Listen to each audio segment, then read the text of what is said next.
जेठानी बनाए देवरानी परोसे। रोशनी बहू, जरा 2 कप चाय तो बना देना और साथ में बिस्कुट भी ले आना। खाली पेट चाय पीना सेहत के लिए नुकसानदायक होता है ना। जी माँ जी, बस अभी लाई। ये कहकर शकुंतला देवी की बड़ी बहू रोशनी चाय बनाने किचन में चली जाती है और गैस पर चाय चढ़ाने रख देती है, जिसमें वो इलायची, अदरक, सौंफ डालकर बढ़िया सी चाय बनाकर तैयार कर लेती है। फिर ट्रे में रखकर चाय कप में डालती है, जिससे थोड़ी सी चाय ट्रे में भी गिर जाती है और वो उसी ट्रे में बिस्किट भी रख देती है, जिससे सभी बिस्किट गीले हो जाते हैं। ओफो बहू, ये क्या है? अब ये बिस्किट कैसे खाऊंगी? सारे तो तूने इसमें मिक्स कर दिए। माँ जी, क्या फर्क पड़ता है, वैसे भी आपने चाय में डुबोकर खाने ही थे।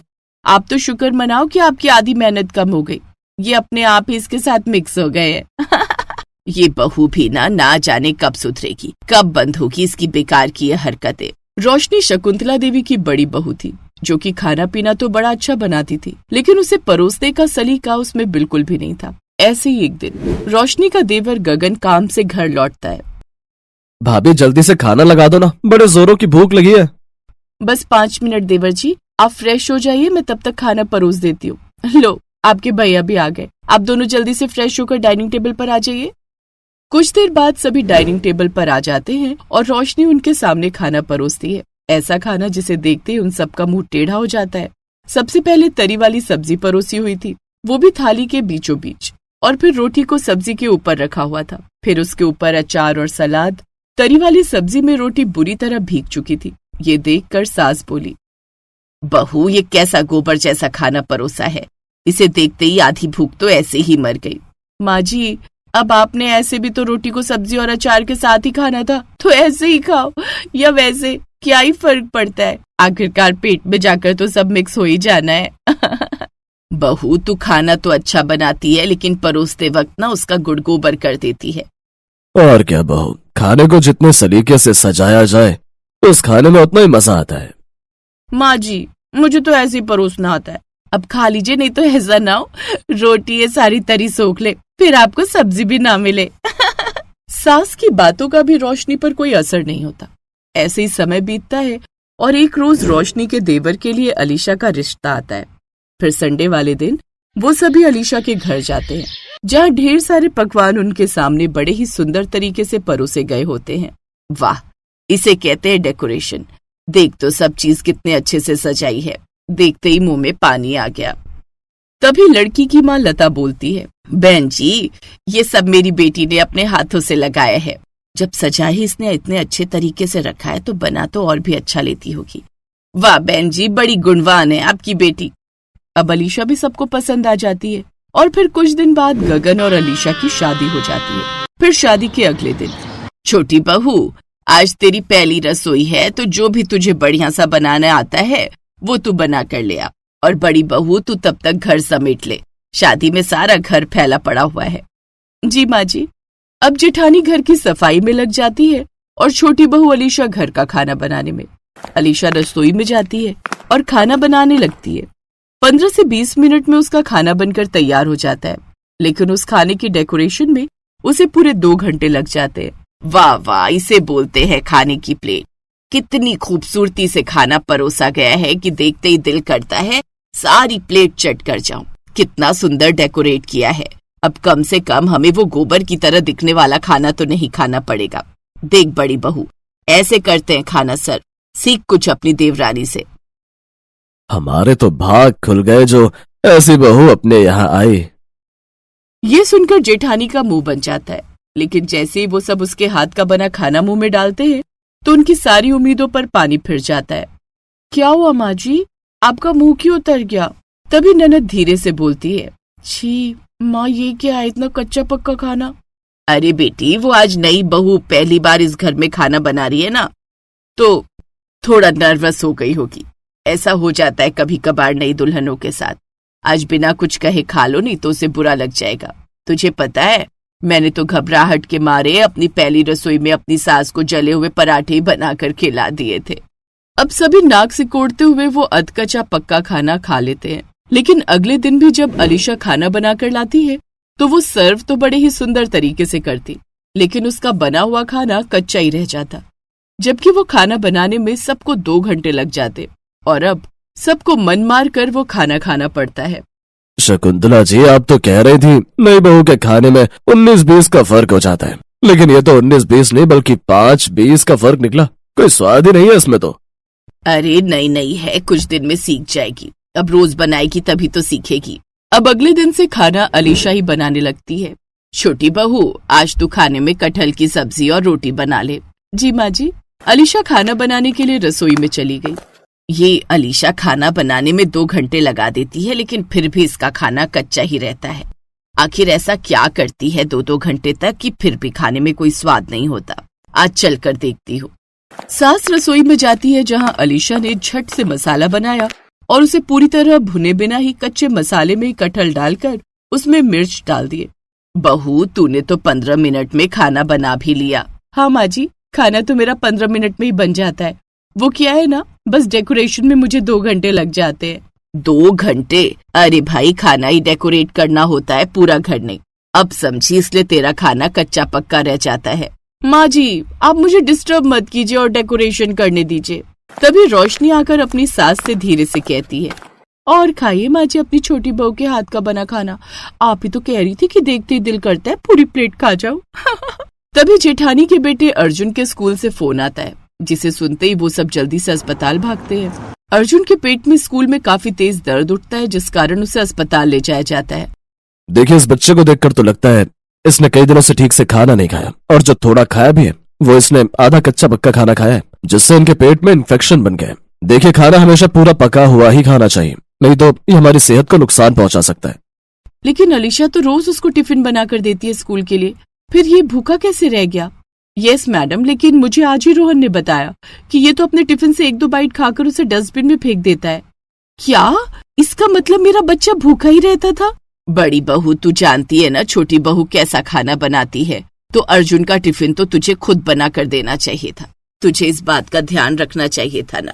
और छोटी बहू, तू कल को तेरा बच्चा होगा तो क्या तू उसे भी ऐसे ही कच्चा खाना खिलाएगी? हम सब तो चुपचाप तेरे हाथ का कच्चा खाना बिना कुछ कहे खाते रहे, इस उम्मीद में कि आज नहीं तो कल तू खाना बनाना सीख जाएगी। लेकिन अब सवाल बच्चे की सेहत का है, इसलिए अब से खाना जेठानी बनाए और देवरानी परोसे। यही हम सबके लिए ठीक रहेगा। ना तो कच्चा खाना खाने को मिलेगा और ना ही गोबर जैसा परोसा हुआ। उस दिन के बाद जेठानी स्वादिष्ट स्वादिष्ट खाना बनाती और देवरानी उसे अच्छे से डेकोरेट करके सबको परोसती। लेकिन अब 2 घंटे की जगह ये काम वो 10 मिनट में करना सीख गई।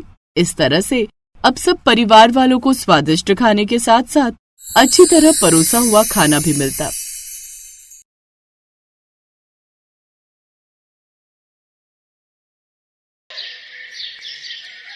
उर्मिला की 3 बहुएं थी। जहां उसकी 2 बहू बेहद अमीर घर से ताल्लुकात रखती थी, वहीं एक बहू बेहद गरीब घर से थी, जिस कारण न सिर्फ उन्हें सास की बल्कि दोनों अमीर बहुओं के ताने भी सुनने पड़ते थे। रोजाना की तरह गरीब बहू रसोई घर के कामों में जुटी हुई थी।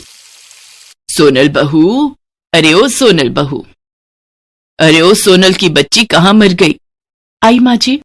हाथों में चाय लिए हुए सोनल हॉल में आती है। ये लीजिए माँ जी चाय। क्यों रे मेरी गरीब बहू, चाय बना रही थी या बीरबल की खिचड़ी? इतना वक्त लगता है? माँ जी, अब घर बाहर का सारा काम भी तो इतना है कि दिन भर कठपुतली की तरह नाचना पड़ता है। अरे मेरे जमाने में तो एक अकेली लुगाई घर भर का काम नाच नाच के कर देती थी, और तुझे काम करने में दिक्कत हो रही है। मेरी दोनों बहू रानियों के लिए चाय क्या तेरा बाप लाएगा? माँ जी, दोनों देवरानी भी अब अपना हाथ पांव चला सकती हैं। क्यों, तेरे हाथ पांव में घुन लगा है? चुपचाप जाओ चाय लेकर आ। जी माँ जी। सास की बात सुनकर सोनल रसोई घर आती है। जाने सासू माँ मेरे साथ ही ऐसा बुरा बर्ताव क्यों करती हैं? ऐसा जान पड़ता है मैं इस घर की बहू नहीं बल्कि बाई हूँ। आजकल के दौर में लोग उनसे भी बेरुखी से पेश नहीं आते होंगे। जाने ये 2 रिहायशी तितलियां ऐसी कौन सी पट्टी पढ़ाती है माँ जी को, जो माँ जी इनका तो गुणगान करती हैं और हमारी गरीबी की हंसी उड़ाने का एक मौका भी नहीं छोड़ती। खैर, यूं दिल ही दिल कुड़ने से कुछ नहीं होगा, क्योंकि हम गरीबों को तो पूछने वाला कोई नहीं होता। गरीब बहू की बेबसी उसकी बातों से साफ जाहिर हो रही थी। जहां गरीब बहू की दशा नौकरानी से भी बदतर थी, वहीं 2 बहुएं छोटी होने के बावजूद सारा दिन बस हुक्म चलाती। समय के साथ सर्दियों का आगमन हो जाता है। हॉल में बैठी उर्मिला की दोनों अमीर बहुएं कहती हैं, सासू माँ, सर्दियां आ चुकी हैं। आप तो जानती हैं कि सर्दियों को लेकर मेरे कितने शौक हैं, इसलिए मैंने डैडी से कहकर चारों के लिए न्यू हीटर मंगवाया है ताकि हम चारों ठंड से बच सके। माँ जी, कल ही मैंने भी सर्दियों की खूब सारी शॉपिंग की है। ये देखिए, खास आपके लिए पश्मीना की शॉल लाई हूं। तोहफे देना क्या तुम दोनों बहुओं को ही आता है? मैंने भी तुम दोनों के लिए नई रजाई बनवाई है। माँ जी, इसकी क्या जरूरत थी? अरे जरूरत कैसे ना थी, तुम्हारे कमरे की रजाई पतली हो चली है। मैं नहीं चाहती कि मेरी बहुएं रात भर ठंड से ठिठुरती रहें, इसीलिए मैंने बिना देरी करे रजाई बनवा दी। और फिर तुम्हारी सास के पास पैसों की कमी है क्या? तभी सोनल उर्मिला से कहती है, माँ जी, जब आपने देवरानी जी के लिए रजाई बनवाई है तो लगे हाथ मेरे लिए भी रजाई बनवा देती। समाचार में सुनने को आ रहा है कि इस साल रिकॉर्ड तोड़ सर्दी पड़ने वाली है। ऐसे में मैं इतने दुबले पतले कंबल से कैसे काम चलाऊंगी? क्यों रे मेरी गरीब बहू, उर्मिला के पास क्या पैसों के पेड़ लगे हैं? अभी मेरा हाथ तंग है, जब कभी पैसे होंगे तब देखा जाएगा। मगर माँ जी, कुछ देर पहले तो आप कह रही थी कि आपके पास पैसा ही पैसा है। उर्मिला का गुस्सा देखकर दोनों अमीर बहुएं मौके का फायदा उठाते हुए फूट डालना शुरू कर देती हैं। इसका मतलब हमारी ये गरीब जेठानी आंखें गड़ाए बैठी रहती हैं। बात बात पर हमसे बराबरी करना जरूरी है क्या जेठानी जी? उर्वशी, तुम कोई सेलिब्रिटी नहीं हो जो मैं तुम्हारी कोई देखा देखी करूंगी। देख लीजिए माँ जी, हमारी ये गरीब जेठानी जी कहाँ का गुस्सा कहाँ उतार रही हैं। एकदम खरा बोल रही है तान्या बहू, तू चौका बर्तन करने में मेरी गरीब बहू के हाथ जवाब दे जाते हैं, मगर बोलते वक्त जबान गज भर की हो जाती है।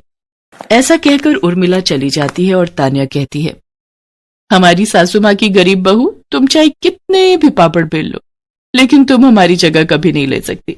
हमारी किस्मत कोहिनूर हीरे जैसी है और तुम उस गरीब गलीचे के समान हो जिसे देखकर लोग नाक सिकोड़ते हैं।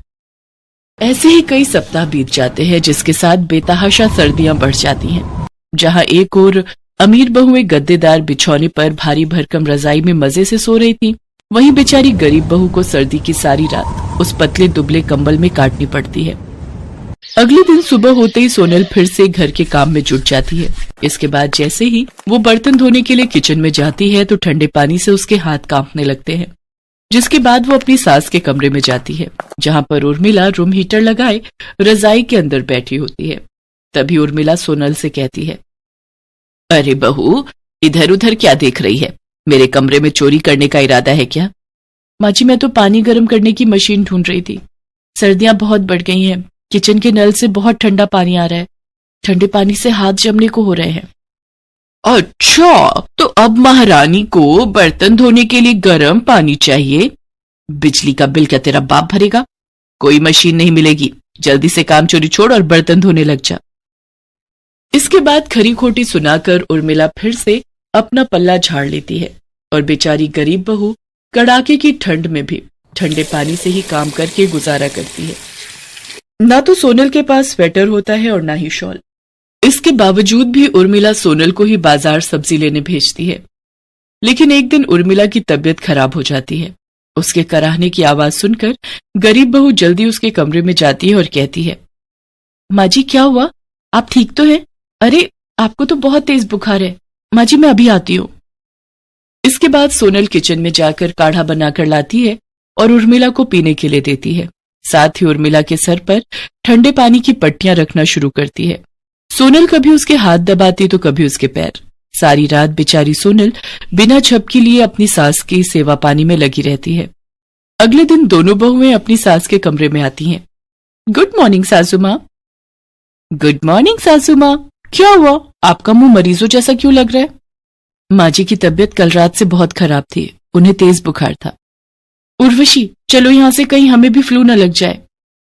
इसके बाद वो दोनों अमीर बहुएं वहां से चली जाती हैं और उर्मिला उनकी सारी बहानेबाजी समझ जाती है। मुझे तो लगा था तुम दोनों यहाँ मेरा हालचाल पूछने आई हो, मगर तुमने अपने तेवर दिखाई दिए। सोनल, मुझे माफ कर दो। मैंने हमेशा तुम्हें गलत समझा और तुम्हारी गरीबी की हंसी उड़ाई। शायद इसी कारण भगवान ने मुझे ऐसा भुगतान दिया है। माँ जी, बीती बातों को याद करके दुखी मत होइए, जो हुआ उसे भूल जाइए। सास का बर्ताव देखकर तान्या और उर्वशी का सर शर्म के मारे झुक जाता है और वो कहती हैं, जेठानी जी हमें माफ कर दीजिए, हमने आपको ताने दिए, आपकी गरीबी का मजाक उड़ाया। जेठानी जी हम दोनों को माफ कर दीजिए। ऐसा मत कहो, मैंने हमेशा तुम्हें अपनी बहनें माना है। फिर वो तीनों आपस में गले लग जाती हैं और इसके बाद सारा काम मिलजुल कर करती हैं।